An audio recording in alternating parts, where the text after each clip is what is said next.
Bismillahirrahmanirrahim. Assalamu alaikum students. Today we are going to do the CRQs and project of chapter number 6, chemical bonds. The first CRQ is observe the bonding structure of methane gas, natural gas. ये जो हम घरों में जलाते हैं, चूल्हे में, geyser में, हीटर में, ये मीथेन गैस होती है. उसका फॉर्मूला होता है CH4 molecule and respond to the following questions. ठीक है जी. नेचुरल गैस से हम सब वाकिफ हैं, लेकिन इसके मॉलिक्यूलर स्ट्रक्चर से कुछ ही लोग वाकिफ हैं. तो इसका ये मॉलिक्यूलर स्ट्रक्चर ये देखें, ये C stands for carbon and H stands for hydrogen. C ने के आउटर मोस्ट शेल में 4 इलेक्ट्रॉन्स होते हैं जो डॉट से शो हुए हैं. These are the electrons of carbon. Hydrogen के आउटर मोस्ट शेल में 1 इलेक्ट्रॉन होता है और कार्बन का भी आउटर मोस्ट शेल इनकम्प्लीट है, हाइड्रोजन का भी आउटर मोस्ट शेल इनकम्प्लीट है. So carbon can form covalent bonds by sharing its electrons with the hydrogen. यहाँ पे इसका एक इलेक्ट्रॉन हाइड्रोजन के साथ शेयर कर रहा है. ये जो बॉन्डेड पेयर है कोवेलेंट बॉन्ड वाला, ये थोड़ी देर हाइड्रोजन के गिर्द चक्कर लगाएगा, बाकी टाइम कार्बन के गिर्द. ये वाला इस तरह मूव करेगा. ठीक है जी. So all of these bonded pairs are going to move in this way around both atoms and this is called sharing of electrons. Okay जी. तो पहला क्वेश्चन क्या है? Name the different elements found in this compound. कौन से दो elements हैं? अभी हमने देखा C stands for carbon and H stands for hydrogen. इसका आंसर है carbon and hydrogen. What is the total number of atoms present in this molecule? अब ये जो स्ट्रक्चरल फॉर्मूला है, जितने भी एटम्स मौजूद हैं उन सबको शो कर रहा है. अब गिन लेते हैं कितने कार्बन है. 1 कार्बन और कितने हाइड्रोजन है? 1 2 3 4 hydrogen. 1 carbon plus 4 hydrogen is equal to 5. Total 5 atoms are present in this molecule. Carbon ने सिंगल कोवेलेंट बॉन्ड बनाए हुए हैं विद द हाइड्रोजन. कितने? नेक्स्ट क्वेश्चन है, how many single covalent bonds does a methane molecule have? 1 2 3 4. ठीक है जी.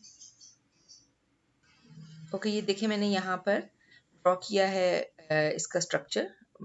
Structural इस तरह भी रिप्रेजेंट कर सकते हैं, इस तरह भी रिप्रेजेंट कर सकते हैं. एक कार्बन ने 4 हाइड्रोजन के साथ कोवेलेंट बॉन्ड बनाए हुए हैं. कितने सिंगल कोवेलेंट बॉन्ड हुए? 1 2 3 4. तो दिस क्वेश्चन सी जो है इसका आंसर है 4. B, how many hydrogen atoms are bonded with carbon atom? You can see in both of these that there are 4 hydrogen atoms bonded in this structure with carbon. Next figure, question number 2. The figure shows the structure of magnesium oxide molecule. ये diagram देख लेते हैं क्योंकि जो book की diagram है उसने final ये वाली डायग्राम शो की है. तो this diagram is actually showing ये मैग्नीशियम और ऑक्सीजन बॉन्ड बनाने से पहले कैसे थे. देखिए मैग्नीशियम जो है इसके आउटर मोस्ट शेल में 2 इलेक्ट्रॉन्स होते हैं. मैग्नीशियम एटम जब इसने ना कोई इलेक्ट्रॉन लिया है ना इलेक्ट्रॉन दिया है, इसके पास आउटर मोस्ट शेल में 2 इलेक्ट्रॉन्स हैं. ऑक्सीजन इसका एटॉमिक नंबर 8 है. इसके आउटर मोस्ट शेल में 1 2 3 4 5 6 इलेक्ट्रॉन्स हैं. आउटर मोस्ट शेल में 8 इलेक्ट्रॉन्स हों तो एटम जो है वो स्टेबल होता है. सो ऑक्सीजन के पास 2 इलेक्ट्रॉन्स की कमी है आउटर मोस्ट शेल में. मैग्नीशियम के पास आउटर मोस्ट शेल में सिर्फ 2 इलेक्ट्रॉन्स हैं. उसको 6 इलेक्ट्रॉन्स तो नहीं मिल सकते. वो क्या करेगा? अपने 2 इलेक्ट्रॉन्स किसी को दे देगा. इस केस में किसको दे रहा है? ऑक्सीजन को. ऑक्सीजन को दे देगा तो ये एटम नहीं रहेगा. मैग्नीशियम एटम तब तक है जब तक इसने कोई इलेक्ट्रॉन किसी को नहीं दिया. जब इसने अपना एटम इलेक्ट्रॉन दे दिया तो मैग्नीशियम आयन बन गया और इसके ऊपर +2 चार्ज आ गया. +2 चार्ज क्यों आया? क्योंकि इलेक्ट्रॉन्स लूज करने से पहले इसके अंदर 12 प्रोटॉन्स थे और बाहर 12 इलेक्ट्रॉन्स थे. ठीक है जी. 2 फर्स्ट शेल में है, 8 सेकंड शेल में है, 2 थर्ड शेल में. तो ये 12 इलेक्ट्रॉन्स और 12 प्रोटॉन्स बराबर थे. लेकिन जब इसने 2 इलेक्ट्रॉन्स दे दिए, इसके न्यूक्लियस के अंदर से प्रोटॉन्स तो कहीं नहीं गए, वो अंदर मौजूद रहेंगे और उनकी वजह से क्या होगा कि टोटल जो स्ट्रक्चर है मैग्नीशियम का उसके ऊपर 2+ चार्ज आ जाएगा. ऑक्सीजन जो है जिसका एटॉमिक नंबर है 8, मैग्नीशियम का नंबर ऑफ इलेक्ट्रॉन्स के लिहाज से, नंबर ऑफ प्रोटॉन्स के लिहाज से एटॉमिक नंबर हुआ 12 और ऑक्सीजन का एटॉमिक नंबर है 8. तो इसने 2 इलेक्ट्रॉन्स ले लिए। किसने दिए इसको 2 इलेक्ट्रॉन्स? मैग्नीशियम ने। मैग्नीशियम एटम ने जब ऑक्सीजन एटम को 2 इलेक्ट्रॉन्स दे दिए तो मैग्नीशियम आयन प्लस चार्ज के साथ बन गया और मैग्नीशियम ऑक्सीजन भी एटम नहीं रहा। एटम तब तक था जब इसके पास 8 प्रोटॉन्स और 8 इलेक्ट्रॉन्स थे। जब इसके पास 2 इलेक्ट्रॉन ज्यादा आ गए तो इसको ऑक्सीजन एटम नहीं कहेंगे, इसका नया नाम रखेंगे ऑक्साइड आयन। ऑक्साइड आयन के ऊपर चार्ज है 2-। क्यों 2- चार्ज है? क्योंकि ये लेने से पहले यहाँ पे ऑक्सीजन के अंदर न्यूक्लियस में 8 प्रोटॉन्स हैं और बाहर 8 ही इलेक्ट्रॉन है। लेकिन अब इसने क्योंकि 2 इलेक्ट्रॉन्स ले लिए हैं, इसके ऊपर नेट चार्ज जो आ गया है वो 2- आया। ठीक है जी। अभी अगर आपको डायग्राम सही समझ में आ गए, then we come towards your question. ये इसी डायग्राम का एंड है। ठीक है जी। इस डायग्राम को अगर आपने समझ लिया है, ये आपको अब क्वेश्चन समझ में आएंगे। How many valence electrons does magnesium have? अब ये क्वेश्चन इधर से है। वैलेंस शेल एटम के हैं, आयन के नहीं। इसके वैलेंस शेल कहते हैं आउटर मोस्ट शेल के इलेक्ट्रॉन्स को। मैग्नीशियम के यानी आउटर मोस्ट शेल में कितने इलेक्ट्रॉन्स हैं? 2। तो यहाँ पे आप आंसर लिखेंगे 2। अब अगेन इस डायग्राम को देखिए। नेक्स्ट क्वेश्चन है how many valence shell oxygen has? Oxygen atom के आउटर मोस्ट शेल में, एटम की बात हो रही है, आयन की नहीं। ऑक्सीजन के आउटर मोस्ट शेल में एटम के 6 इलेक्ट्रॉन्स हैं। How many valence electrons does oxygen have?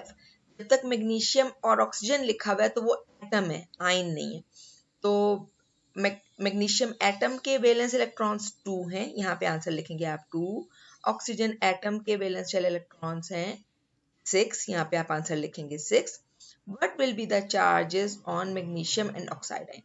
Magnesium ion charge plus या +2 दोनों बात आप लिख सकते हैं।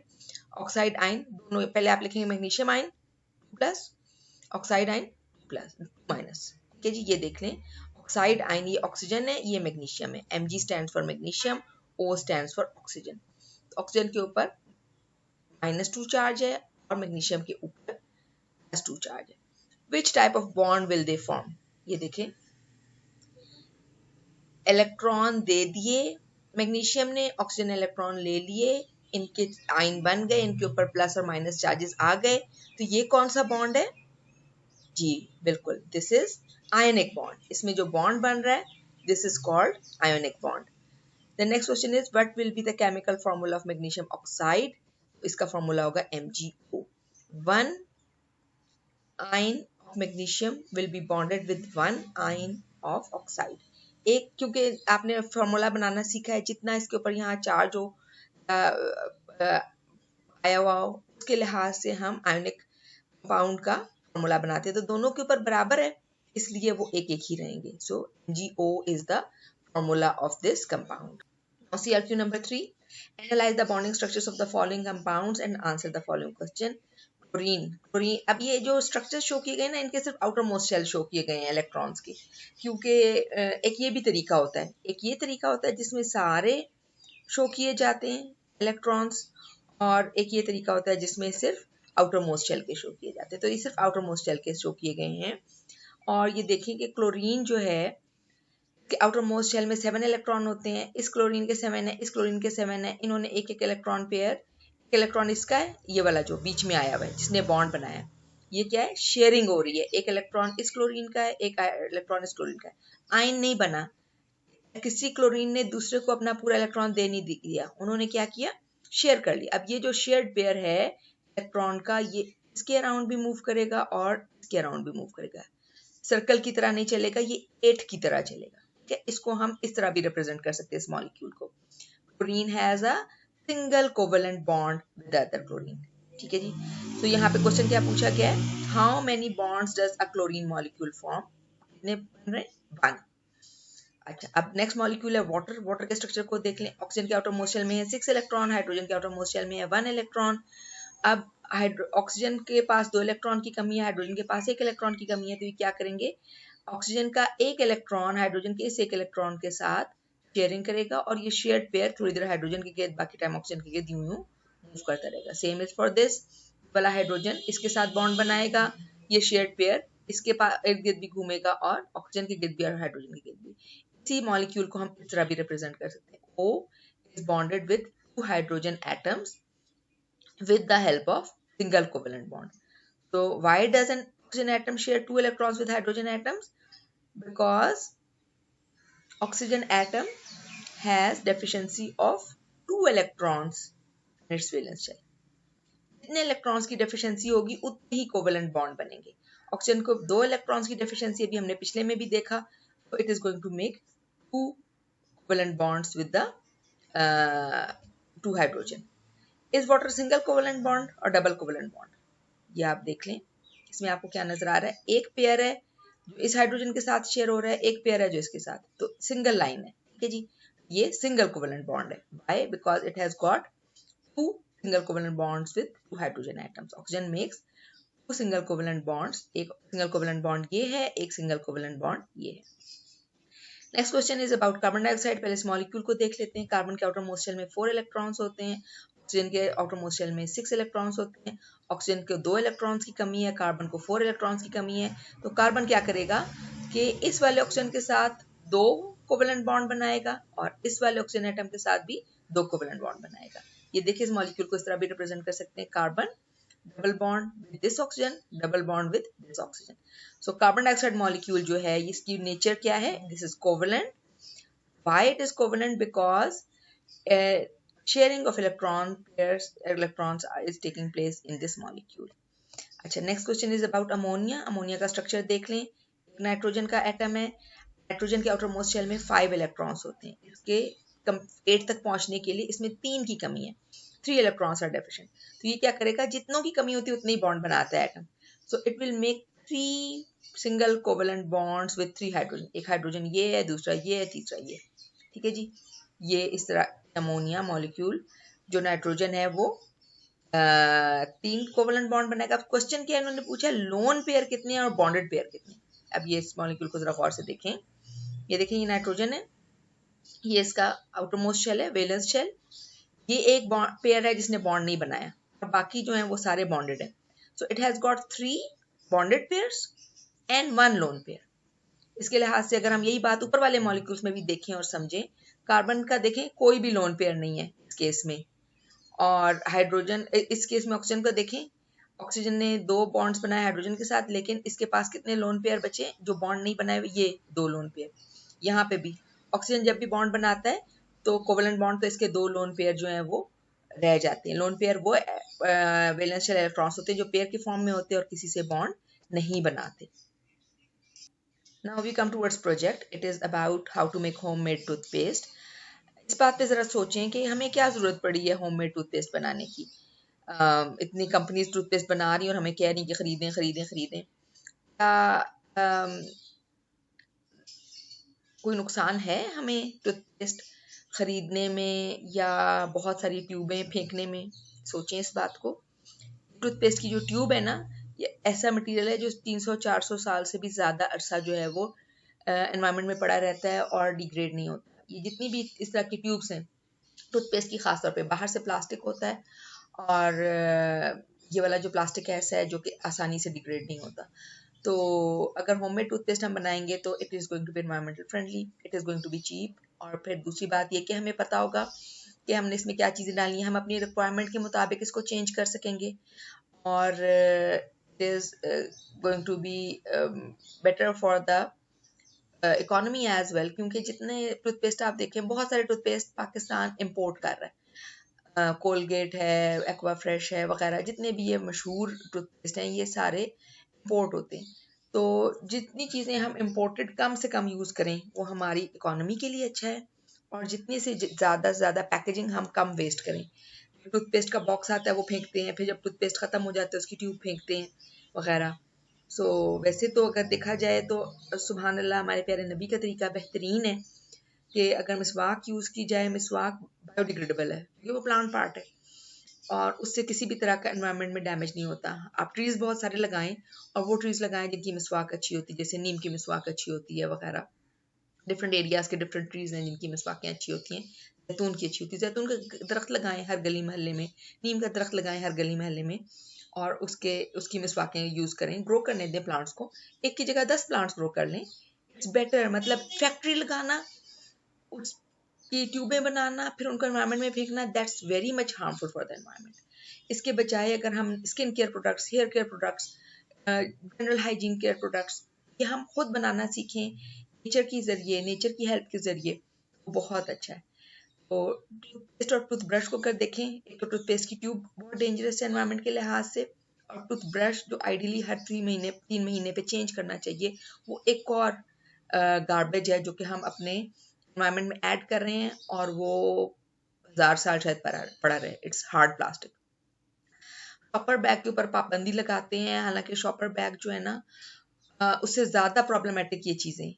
शॉपर बैग का यूज़ कम से कम होना चाहिए। सब लोग अपने घरों में पुराने कपड़े पैंटों से या इस तरह की चीज़ों से थैले सीलें और उनको यूज़ करें। नए कपड़ों के थैले ना खरीदें। नए ये जो मटेरियल के प्लास्टिक की शॉपर बैग की जगह जो आ रहा है, that creates micro plastic, that is even more disasters for the environment.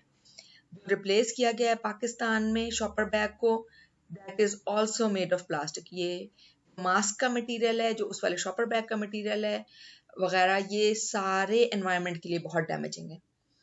और नए कपड़े के नए थैले दुकानों से, मतलब आप जितने भी ब्रांड्स की शॉप्स के ऊपर जाते हैं तो वो आपको अगर क्लॉथ बैग देते हैं, that is again harmful for the environment. हर बंदा अपना घर से या लो कॉस्ट रिसाइक्लेबल मटेरियल से सिले हुए बैग लें और उन थैलों को यूज़ करें। और नए कपड़े के बैग एनवायरनमेंट के लिए ज़्यादा डैमेजिंग है।